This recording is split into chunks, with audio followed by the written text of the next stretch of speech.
If you're in the market for an engagement ring and you're not quite sure where to start, no worries, because we've got tips to help make sure your partner is sure to say I do. Colin Shah from Shah & Shah Distinctive Jewelers is here to help you out. I just have one question, okay? How fast can you run to catch me if I take this ruby? Pretty fast. Okay. Beautiful rings here, and something we were talking about during the break. You like the fact that you were an open shop, and the fact that you welcome people in to come and look at the different styles of rings that you have created, because sometimes we have an idea of what we think we want. Correct. But it doesn't really fit our lifestyle or who we are. That's right. That's right. So a lot of times brides will shop for their idea of an engagement ring on their best friend, on their mother, something they've seen on TV, so that by the time the guy who's received explicit instructions puts it on her finger, it never quite felt right. And that's because she had nothing to do with it. Right. So in our store, we allow the bride to be an opportunity to try things on, look in a full-length mirror and consider it in their daily life, not just putting a ring on and making it work. Why did you develop Engagement 202? What was the purpose behind that? We just found there was a huge hole in people enjoying the engagement ring process. And again, for something that's this expensive, if you're not having fun while you're doing it, you're not going to like it. Yeah. Let's talk about some of the new trends, because again, we've been having fun during the commercial break. I have to be honest with you. I think we're going to start here. What did you call this again? This is your own creation, by the way. Yes, so all of our jewelry is made here in D.C. and designed by me. These are called Love Hurts, and they're colorless diamonds set upside down so that when you're wearing them, you actually feel it. Just like marriage, it hurts, but you still like it.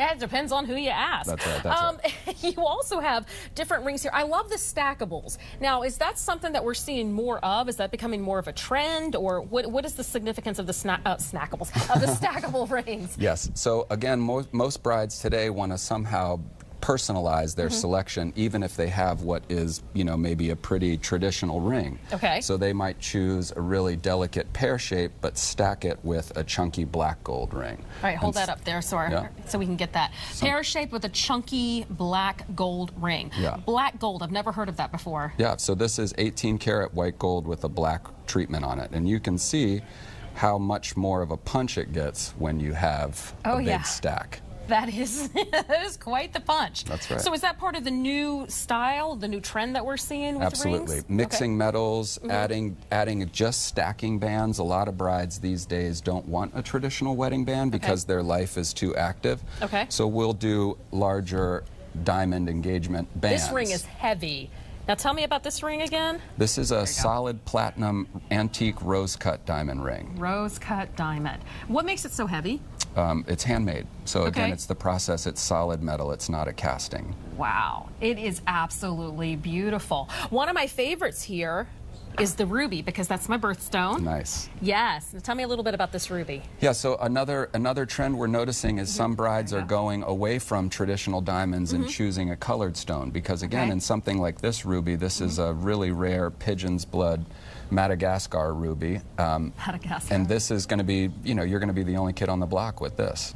I guess so. I love that. It is absolutely beautiful. You have a yellow diamond here somewhere. Yes, we talked about that earlier. The yellow diamond is here in our oval surround.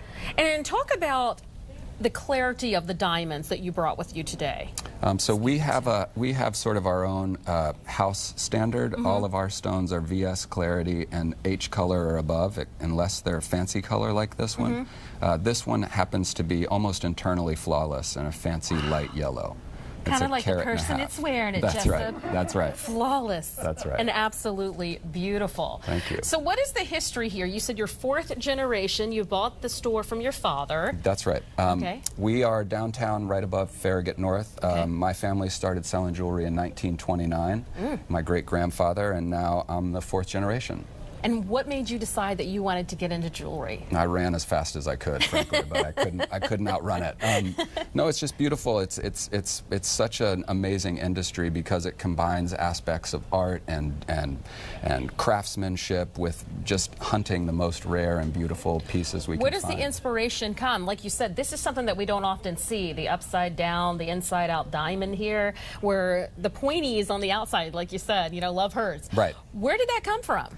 For me, I want to create something I haven't seen before. So a lot of this is my own idea of what bridal should look like, or what I think is attractive. Which brings a special touch to each bride, because each bride wants to be different. They want to stand out. That's right. And even something like this, because everyone is handmade specifically for this diamond and specifically for our client, everything is special.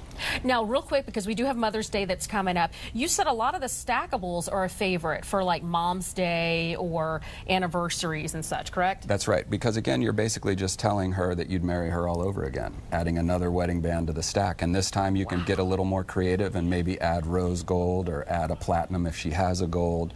But that mixing metals is another really popular trend, as we show here with the yellow, white, and rose. Yeah, it's absolutely incredible. If you had to pick a favorite from the ones you brought today, which would it be? Well, I'm kind of partial to the Colombian emerald. The Colombian emerald. This is a really rare 6-carat, beautiful, beautiful color.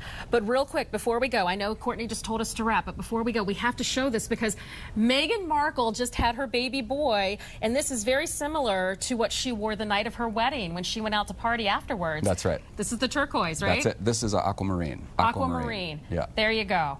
And if she invited me to the party, I would wear mine and we could be twins. That's right. All right. Well, thank you so much. Where do we find you again? You said north of Farragut? Yes, we're right downtown on Connecticut Avenue. All right. Thank you so much for coming in today. Thank you. Any of these I can hold on to till see you next time? That's right.